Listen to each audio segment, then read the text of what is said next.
Need rigs? Ace 5 Studios has rigs.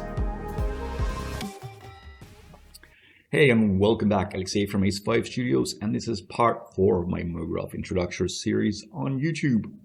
Now, we have our flowers cloner, which is cloned onto this landscape, and we have our random and push-apart effector. And this is our old flower in case we need to. It's the procedural one, whereas this is just the mesh.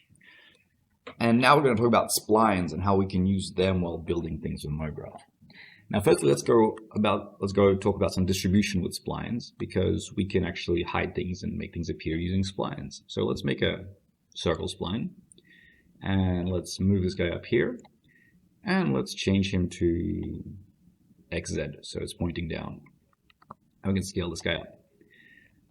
Now what we can do is, if we select our flower cloner, I put it in a nice folder here, and I add a flower to the end of the effectors because we're going to be having other systems, so it's good to keep stuff organized. So let's select our flower cloner, and let's add a plane effector, plane. And the parameter, let's make the scale minus uniform scale and -1, so it just makes everything disappear.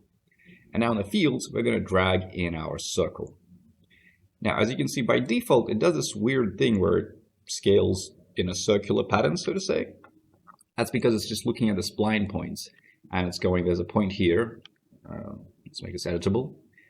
And there's a point here, this is point 0, and then it goes around in strength. So it's 0, 1, 2, 3, 4, or whatever, and that's what's controlling the strength. But that's not what we want. So back in our plane effector fields, we press circle, and instead of spline shaped curve, let's use mask, and not along Z, because let's have a look at our circle. Our circle in object mode along Y.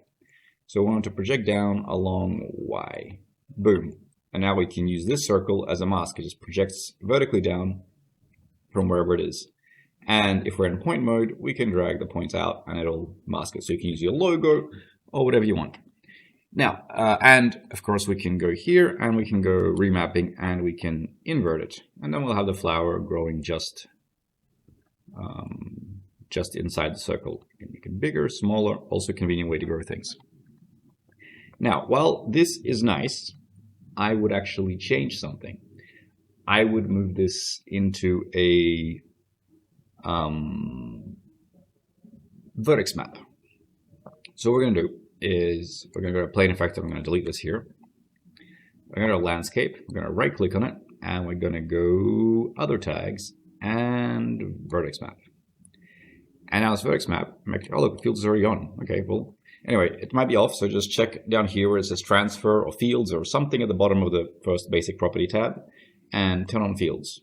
Perfect. And now let's drag the circle in here. And here you can actually see how you can actually now see what the effect is. So it goes from yellow to red, which is 0 to 100. And if we switch this to mask and along the Y, remember that? Then you can see the mask there, right? Handy dandy. Now let's say we want a pathway going through this. Well, before the path, let's actually make the flowers appear, right? So go in here and go to our plane effector and in fields and just drag this guy in here. And there you go, we have it. And obviously back in our fields here, we go circle and remapping, and let's invert it because we want the invert to be here. Now, before the path, let's talk about something else. The way this affects, we can also change it so that it affects not as a mask, but we can go back to it affecting, where's the object layer? Nope, layer, there you go. Let's make it curve, but let's not make it a long, let's make it a radius. So basically, if we're close to it, see, we can see the flowers, and we can increase that radius. Let's actually snap this off so we can keep this locked here. And let's increase this radius a bit so you can see how it affects it. But see, the problem is if you move the circle, for example, here, you'll see that it disappears here because the spline is actually below. And if you move it up, and then you have to orient it kind of awkwardly to make it cover it, which isn't necessarily what you want. So what we can do is we can actually project the spline onto the terrain. So in our deformers here, we have a projection terrain. So if your circle is selected, hold the shift key and it'll automatically make it a child of the circle. And then this projection, see we have these little arrows pointing. We want those arrows to be pointing on the y minus, and we want it to be pointing at our landscape object. Boom, now we have a spline terrain.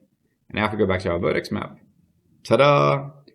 You'll see it's exactly where it needs to be. So now when we move the circle around, as you can see, it projects perfectly onto that spline. We can make it smaller, and it'll draw this nice little spline within a distance. So where's our vertex? It's here.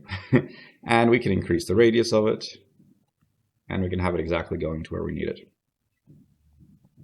So very convenient that way. But let's go back to mask, because a long hand radius. Ooh, you can make it grow like a cool. But yeah, let's go back to mask, because that's what we want. We want this like section masked in. That's the correct way to do it. That's how we want it. Okay, good. We have this little terrain with flowers on it. Exactly what we want. And now we want a pathway going through. So what we do is let's go to our top view. I just middle click on the screen, and from the top view, let's draw a pathway. Let's go to our spline pen tool. Use sketch or spline pen is fine. And it's cubic. I have it set to cubic. And then just click here, and then I think, and draw a path. And there you go. Make sure it's inside the square, because when we do the projection, you're going to want it to be inside, otherwise it's going to be kind of wonky. So there you go, we have this path. And let's do the same thing. Let's get this projection and just control drag it underneath the spline. And you'll see, there you go, now it projects along the surface. So now in our vertex map, this again, why I like using vertex maps if we're working on terrain instead of just using the splines in the fields, because you can actually see what's happening. So if we now drag our spline, let's call this out path, and we drag it into here, we don't want it to be set to curve. We want it to be set to radius. As you can see there, we can kind of see it. It's very thin. Let's increase the radius here. There you go, and you can see it's subtracting kind of. And let's change this to add. Ta-da! And there we have it. We've made a path going through the flowers. Now you'll see it's kind of not deleting all the flowers. It's kind of meshy. We want it to be much more sharper. So we go to our path and we go to remapping, and here we increase the inner offset. So there you go. And now it deletes. There's a much smaller fall off going along there. And we have our little path going through. And we can obviously add these. We can move our circle spline around. We can move our path around. And obviously you can edit the points of the path. So these can be dynamic points. You can make it with a tracer object or something. And we have this very neat little setup for populating plants. Now let's make a little fencing structure. Yeah. Let's make a little cube. Let's move this guy up here. Squash them together. Not completely. And drag him out. Make him editable. I don't know where the editable button is anymore. It's just press C on my keyboard, but it used to be somewhere here, but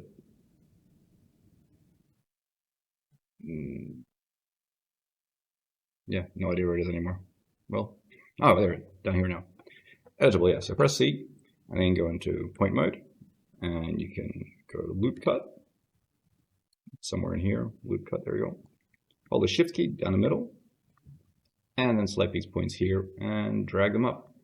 By the way, I do quick rectangular selection like this with my mouse button 4. It's like the one that goes forward on the side of the button, or on the side of the mouse, you have these buttons.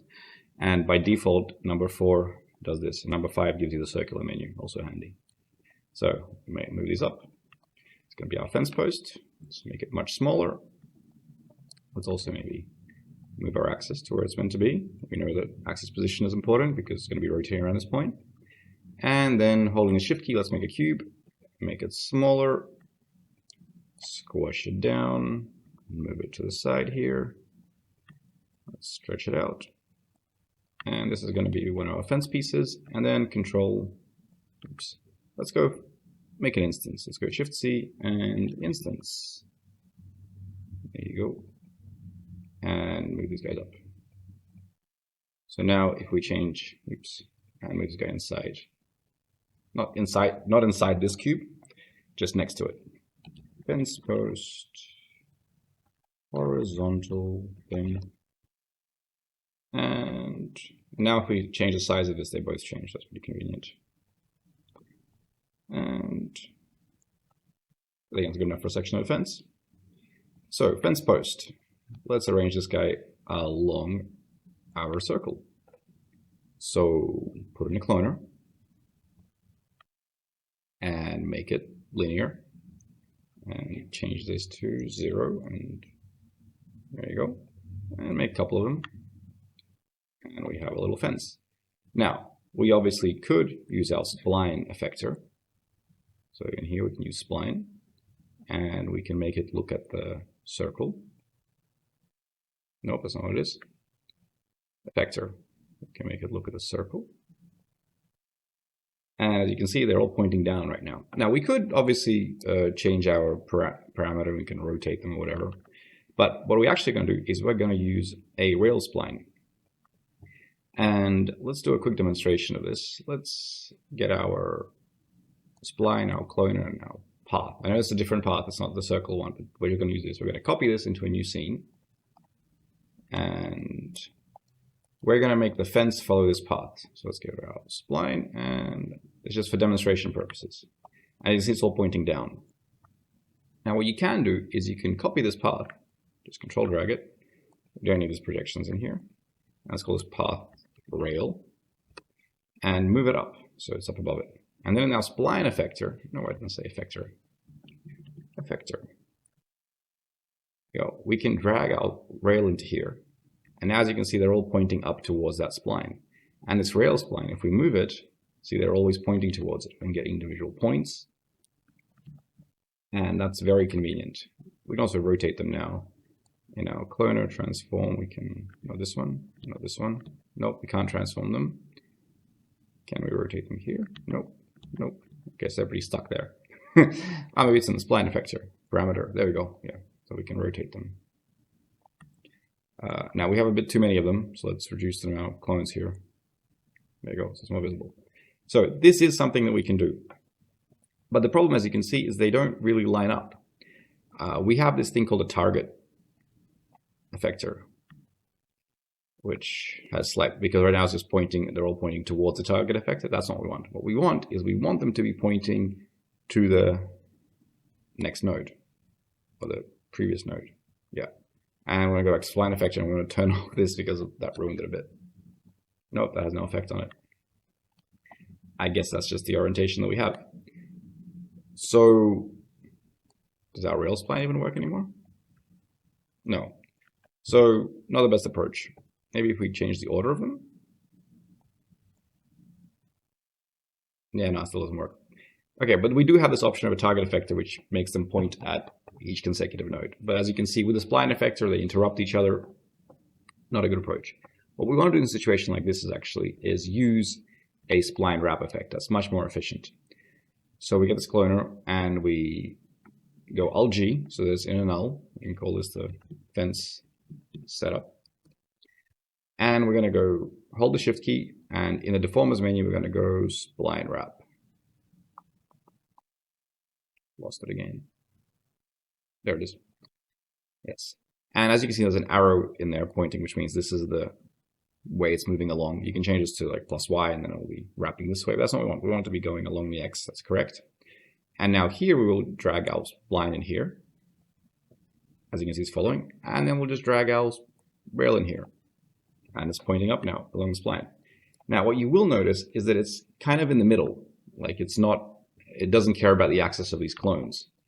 So what you'll notice is if we bring our setup, let's say we have this fence set up, we can leave the splines behind, we'll copy it, and we'll bring it in here, and first we'll delete our fence cloner and our spline effector. We don't need it. We make sure nothing's selected, and we press paste, so to the top, and we have our fence.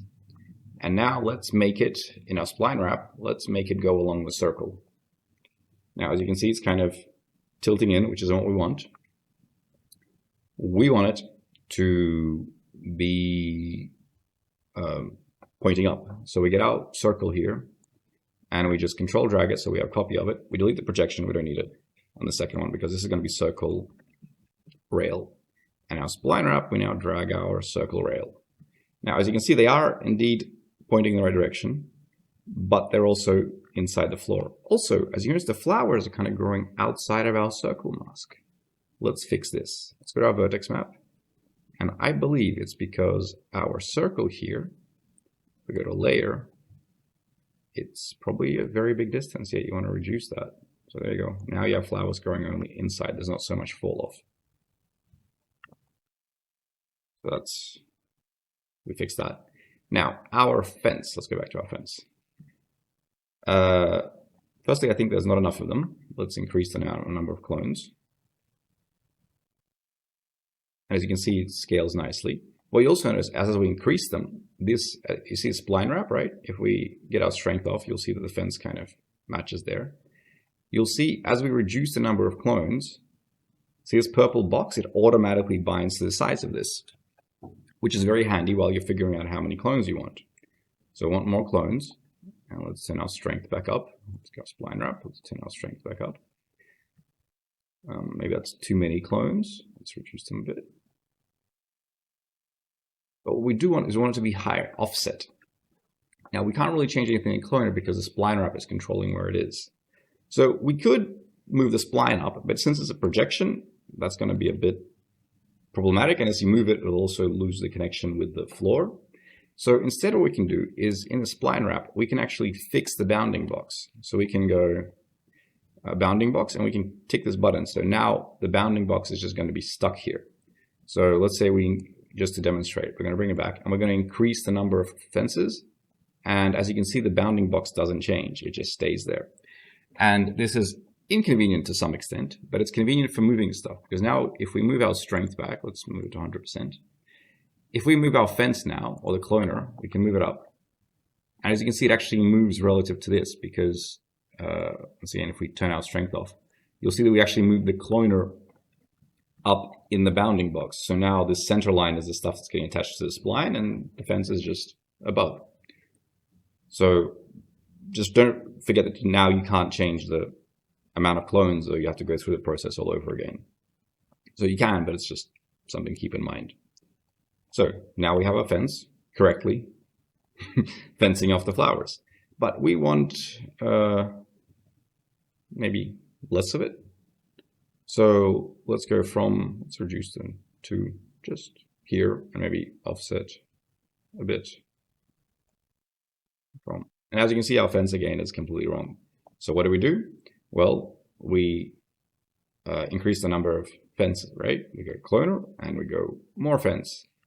And as you can see, it just keeps going around a circle, which is fine, but now it messes all numbers. So what we have to do is go to spline wrap and we have to go bounding box enabled. And now as you can see, it's fitting the place we want. So now we can change the number of fences here and it automatically keeps the correct length.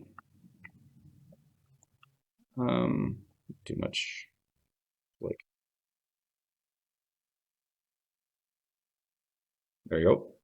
And then we just go here and again, fix the bounding box, select the cloner, move it up. Perfect. And now this fence setup, we can just Control C, Control V it. And this spline wrap, we can offset it. And maybe reduce it a bit. And now we have two fences. You might be missing one of these things here, so just you can manually add it if you want. One fence post. But that's a general idea. So now we have this fence surrounding our garden. And we can also do a little footpath pretty quickly. Let's just make a little box. Let's squeeze it down, squash it, and as you might have guessed, linear mode. And this will be 0, and nope, not that one. No, it's X, yep. Maybe this size. Let's increase the amount of cubes a bit wider. As you might have guessed, we're going to want to make this also a spline wrap. So we can just grab this spline wrap and copy it underneath the cube. So control drag it underneath the cube and turn this off. And also change the spline. So we're going to be using our path spline.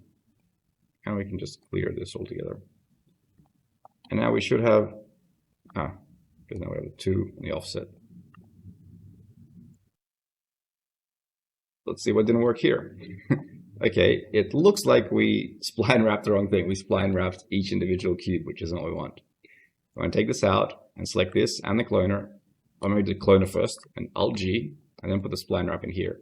And now we have our pathway going along our terrain.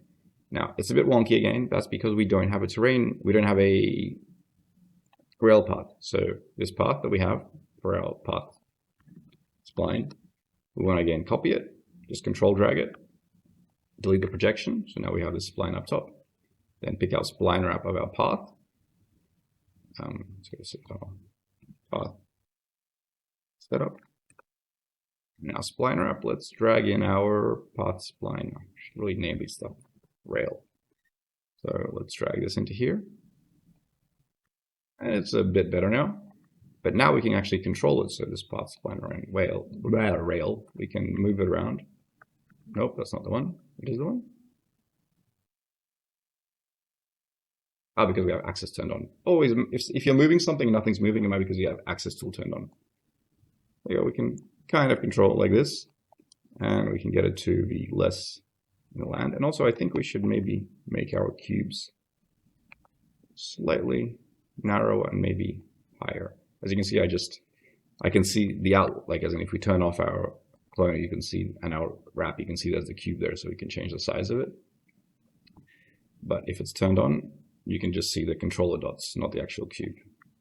And we have a little spline there. As you can see, it's kind of intersecting, which isn't great. But I feel like this will be a whole different tutorial on how to make sure that it doesn't intersect. Because it's really, it's going to be a whole different tutorial on how to make it not intersect the terrain this big. But for this tutorial, we can just make our landscape less thick. There we go. And now it's not intersecting. Definitely different tutorial on how to make a path follow this kind of rocky terrain. Yeah, that's about it. Also, you'll notice how there's this sharp kind of edge where it's not smooth. This is because this cube, let's turn these off, only has display lines, only has this many divisions. If we increase the number of divisions this cube has, for example, like this, and turn on the spline wrap, and you'll see that now it's actually curving along. See? So the spline wrap does care about how many divisions you have in your geometry, otherwise it'll make it kind of sharp. So there you have it. If you like this tutorial, watch my other tutorials. And don't forget to leave a comment because it's nice. I like it when people say they like my stuff. Okay, I'll see you next time. And remember, if you need any more characters, we have a bunch of stuff on ace5studios.com. All these characters are animation ready, rigged, have materials, are fully customizable, and you can use them in your own commercial projects. We also have more stuff here, like some free rigs you can try out. We have character building kits. We have packs of simpler characters for infographics and infomercials and whatever it is you're making. There's kids. There's also some animals there, so go check it out. You won't be sorry.